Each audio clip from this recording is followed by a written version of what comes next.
যখন কিনা প্রথম আমি র মেটেরিয়ালস কালেক্ট করার জন্য গেলাম পুরান ঢাকায় আমাদের সাথে কেউ কথা বলছিল না, দোকানদাররা। আমরা যেটার দামে জিজ্ঞেস করি আমাদেরকে উত্তরটা পর্যন্ত দেয় না। কেউ কেউ হয়তো সর্বোচ্চ বলছিল খুচরা বেচি না, আমরা তো খুচরা কিনতে যাই নাই। সত্যি কথা বলতে পুরান ঢাকা প্রথমবার যাওয়ার পরে কোনো ব্যবসায়ী আমাকে পাত্তা দেয় নাই, কারণ আমি মেয়ে মানুষ। সবচেয়ে মজার ইনফরমেশন হচ্ছে যেই সাপ্লায়াররা আমাকে প্রথম দিন আমার সাথে কথা বলতে চাচ্ছিল না, সেই সাপ্লায়াররা এখন আমাকে জাস্ট একটা ফোন কলের কারণে আমার দরজায় ভ্যানে করে সব মাল পাঠিয়ে দিচ্ছে। সো আমার জন্য ওইটা যেহেতু আমি নিজে দেখে এই পর্যন্ত এসেছি, আমার জন্য এটা অনেক বড় একটা অ্যাচিভমেন্ট। 3 বা 4 মাসের মাথায় একটা ডেলিভারি দিয়ে, মানে এক ব্যাচ ডেলিভারি দিয়ে 10,000 টাকা হাতে আসলো। 10,000 টাকা হাতে নিয়ে মানে বলে না চোখ চকচক করে, আমার হয়তো চোখ চকচক করছিল। আমি বারবার ওই টাকাগুলো গুনছিলাম। এই 10,000 টাকা যে আমি কতবার গুনেছি নোটগুলো আমি বলতে পারবো। I was so happy. আমি যখন 9-10-এ পড়ি তখন আমার একবার বেশ স্কিনে প্রবলেম হচ্ছিল। তো তখন আমাকে আম্মু সাজেস্ট করলো যে কাঁচা হলুদের গুঁড়া এনে ইউজ করো, ইউজ করলে যেটা হবে তোমার এই ইচিংটা কমে যাবে। আর হচ্ছে গিয়ে নিমের পাতা গরম পানিতে দিয়ে গোসল করলে দেখলাম আসলেই খুব ভালো কাজ হলো, এবং আমার যে স্কিনের প্রবলেমটার জন্য বিভিন্ন স্পট হয়েছিল, স্পটগুলো একদম রিমুভ হয়ে গেল। তো এটা থেকে আমি ফার্স্ট মানে রিয়াকশনটা পেলাম যে আরে এটা তো আসলে অনেক ভালো কাজ করে। আমার বানানো প্রথম প্রোডাক্ট হচ্ছে গিয়ে হেয়ার অয়েল। আমি ন্যাচারাল 5টা হেয়ার অয়েল দিয়ে মিক্স করে একটা অয়েল বানাতাম। সেই অয়েলটা আমি ইউজ করে খুব ভালো উপকার পেয়েছি। আমার চুল পড়া কমে গিয়েছিল, চুল খুবই হেলদি হয়ে গিয়েছিল, ড্যামেজ একদম রিপেয়ার হয়ে গিয়েছিল। আইডিয়াটা পেয়েছি মূলত আমার মামি আছে একজন, উনি এসব ব্যাপারে খুবই দক্ষ। সেই সাথে আমি প্রচুর ইউটিউব ভিডিওস দেখতাম, গুগলে অনেক সার্চ করতাম। আমি যখন ফার্স্ট বিজনেসটা আমার শুরু করি 2016 সালে, তখন আমি আমার অনার্স 3rd ইয়ারে পড়ি।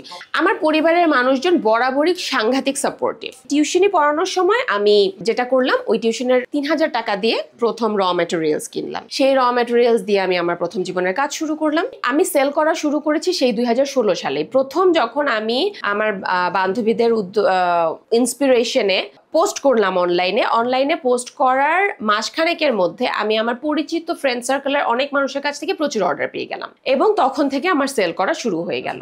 তো অ্যাট দ্যাট পয়েন্ট আমার মনে হলো যে না, ব্যবসাটা ব্যবসা হিসেবেই করা যায়, আমি তো এখন জাস্ট এমনি টাইম পাসের মতো করছি। তো যখন আমি বিজনেসের পথে আসলাম, তখনকার দিনে প্রচুর অনলাইন ব্লগার ছিল যারা কিনা এসব নিয়ে ইন ডেপথ রিসার্চ করে করে বিভিন্ন পেপারস লিখতো, এগুলো গুগলে পাওয়া যেত।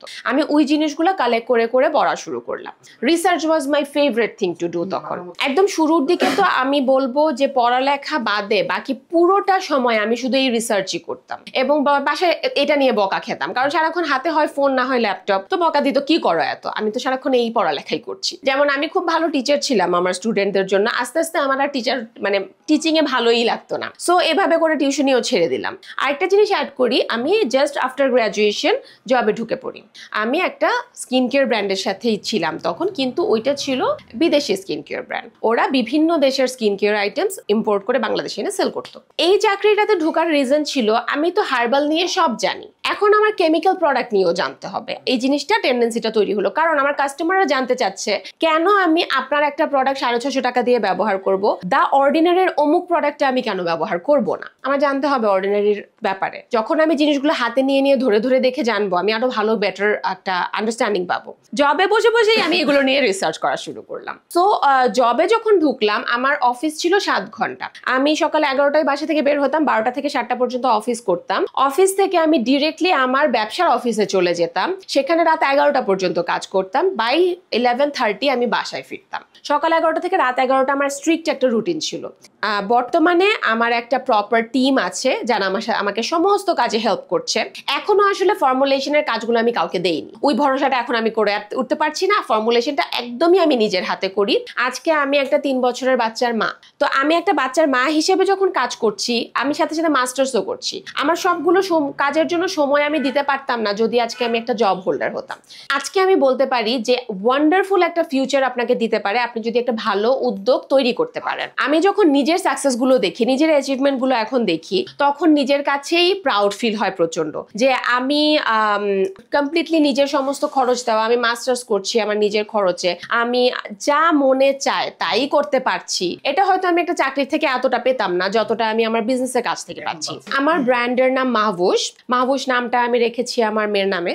আমি মাঝখানে অসম্ভব বাজে একটা অবস্থার মধ্যে দিয়ে যাচ্ছিলাম মানসিকভাবে বিজনেস নিয়েই। আমার একটা পার্টনারশিপ ব্যবসা ছিল, সেটা ভেঙে যায়। সেই লস থেকে উঠতে মেন্টালি ফিজিক্যালি আমার অনেক সময় লাগছিল। অ্যাট দ্যাট মোমেন্ট আমার মেয়ে আমাকে ওই সহায়তাটা করেছে।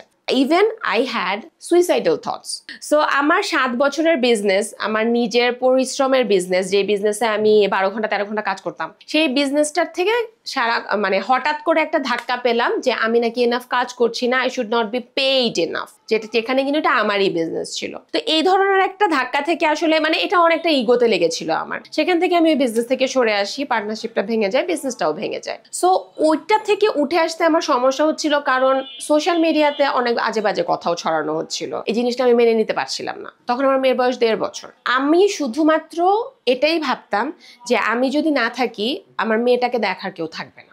এটা ভেবে ভেবে আমার মনে হয়েছে যে না, আমার উঠে আসতে হবে এখান থেকে। আমি নতুন ভাবে, নতুন নামে নতুন ব্র্যান্ড দাঁড় করাবো এবং আমার নতুন ব্র্যান্ডের রিফর্মুলেটেড সবকিছু থাকবে। আমি আগের কোনো রেসিপি বেচবো না।